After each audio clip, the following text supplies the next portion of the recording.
I feel like I daydream all the time, especially about girls. Like I'll look and I'll see one who's pretty and I'll imagine so many things with them. I'll like look forward to the future with them, imagine that we're on like a picnic or something ridiculous like that.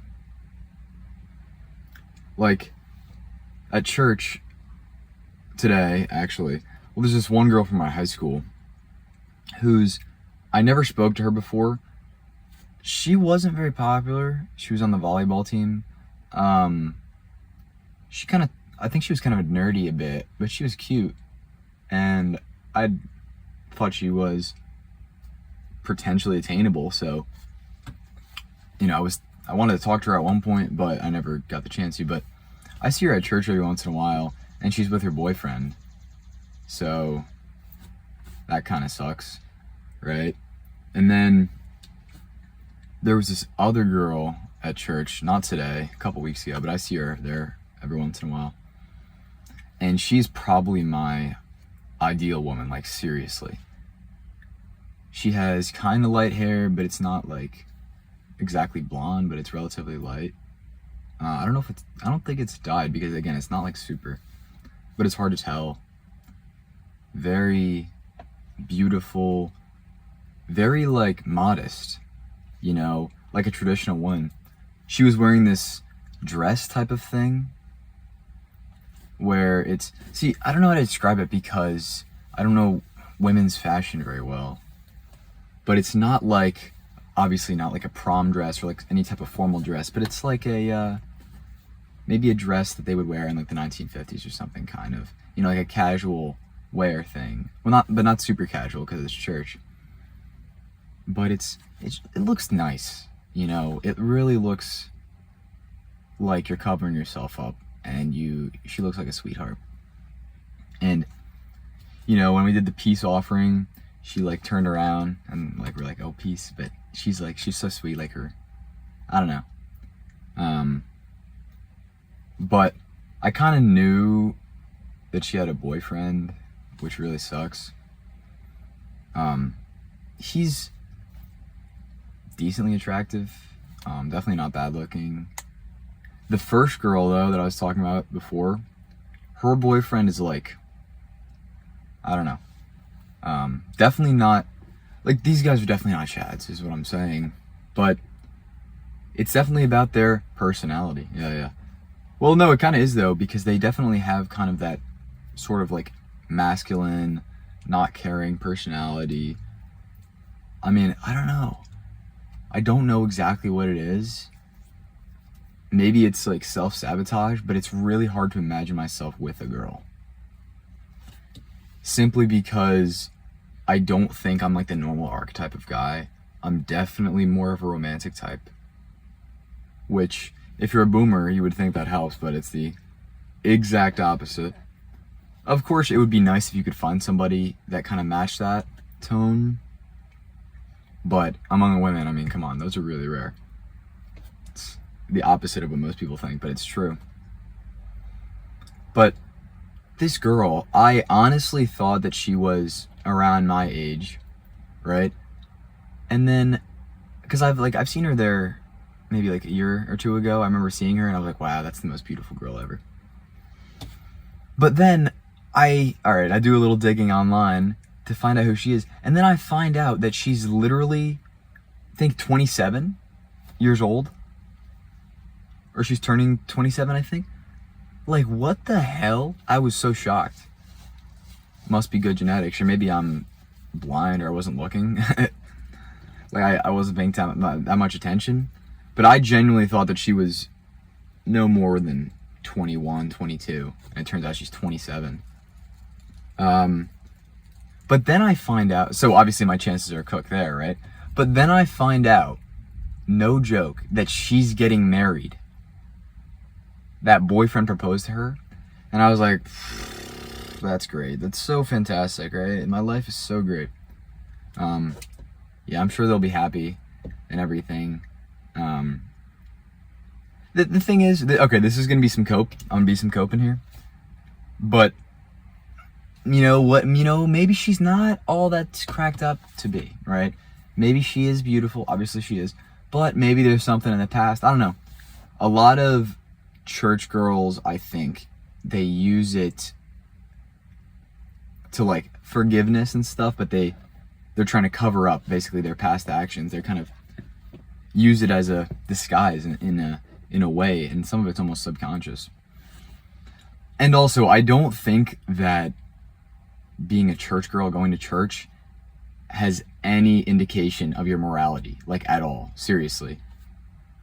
That doesn't mean that you're bad if you go to church, obviously, but I don't think there's a strong correlation, because I know a couple girls from my high school who go to my church and they like to party, I don't know if they're hooking up with guys or anything, but I know that they go to all these parties, they're drinking, all that stuff. It's not like that's a sin or anything, but you could tell like you guys are kind of this world.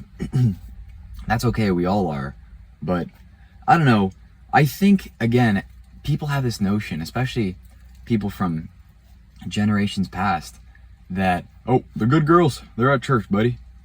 It's not true, dude. It's not true. Of course, the ones that are good do go to church, but it doesn't mean that the girls that go to church are good.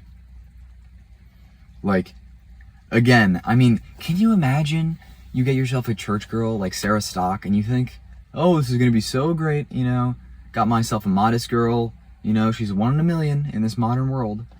And dude, she's a complete hoe. That would be tragic, and it happens every day. I guarantee you it happens every day to these guys. But the funny thing is, these women at church are not any less hypergamous. I know, it's a buzzword, but it's true. Like, they have dating apps, they go for the best guy. If you ask them out, it's not the 1950s anymore. Like, my goodness, dude. It's actually ridiculous. It is very annoying going online. I don't hate boomers or anything, but I do think as a whole they have been responsible for a lot of problems. But it's not like I have this like genuine anger towards them. It's kind of like it's partially like a joke, but they are responsible for a lot of problems. But every once in a while, you see something and it kind of makes you seethe like a tiny bit, because the boomers will be like, when I was your age, all I gotta do is work hard. All you gotta do is work hard and go ask that girl out, and that's what I did. That's how I got in my position. It doesn't work like that. It really doesn't. Like, the paycheck that you got back then is worth so much more than today. Not only in terms of like obviously normal inflation, but if you guys look at the gold price, like wages back then, before the 1970s, it's actually insane.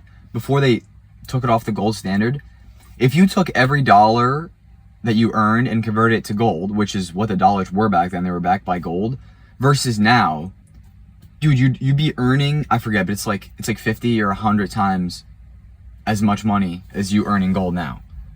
You guys realize how crazy that is?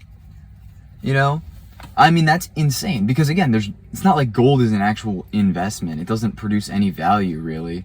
It has minor uses for like electronics and stuff, but it's mostly this thing that doesn't have a lot of supply.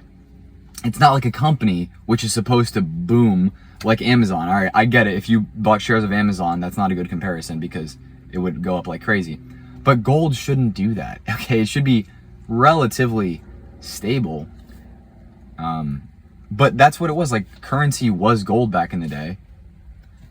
These boomers really don't realize like how good they had it, and they kind of take personal responsibility for all the success in their life, even though for the vast majority of them it was purely macroeconomic success.